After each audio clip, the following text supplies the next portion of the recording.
La Jussie est une plante aquatique vivace originaire d'Amérique du Sud. Au départ, on la trouve dans les jardineries pour agrémenter les aquariums ou les bassins. Seulement voilà, rejetée en milieu naturel, elle devient une redoutable envahisseuse, en particulier dans les eaux calmes. Et les canaux du Marais Poitevin ne sont pas épargnés.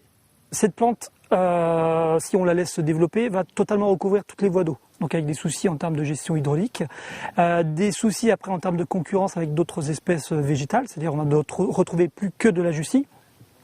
Et puis des problèmes également pour les espèces par exemple piscicoles qui vont totalement disparaître là aussi par le comblement et le développement de cette plante qui, notamment en se décomposant, va faire de la vase entre guillemets ou de la matière qui va se décomposer et combler les voies d'eau. Et puis le dernier souci, c'est en termes d'usage, notamment lorsqu'il y a des développements très forts de Jussie sur ces voies d'eau-là. Je prends l'exemple de la pêche, ça devient quasiment impossible de pouvoir pêcher sur ce secteur-là. Caractérisée par ses petites fleurs jaunes, la Jussie se développe à fleur d'eau, mais ses racines peuvent entrer jusqu'à 3 mètres dans le sol. Elle forme ainsi des herbiers très denses, voire inextricables.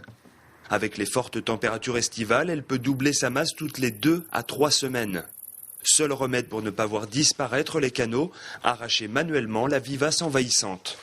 C'est un chantier qui nous coûte, bon an, mal an, entre 120 000 et 140 000 euros par an. Alors en 8 ans, on maîtrise quand même la progression de cette plante dans les émissaires principaux.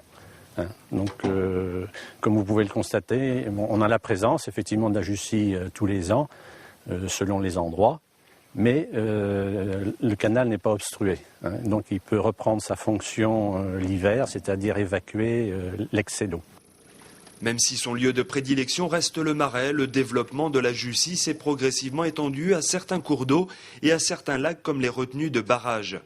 Quoi qu'il en soit, dans le Marais Poitevin, 200 km de canaux sont visités et entretenus conjointement par le syndicat mixte Vendée-Sèvres-Otise et la Fédération départementale de pêche. Le fruit de la récolte ira chez les agriculteurs alentours qui réutiliseront ce végétal comme amendement naturel sur leurs terres.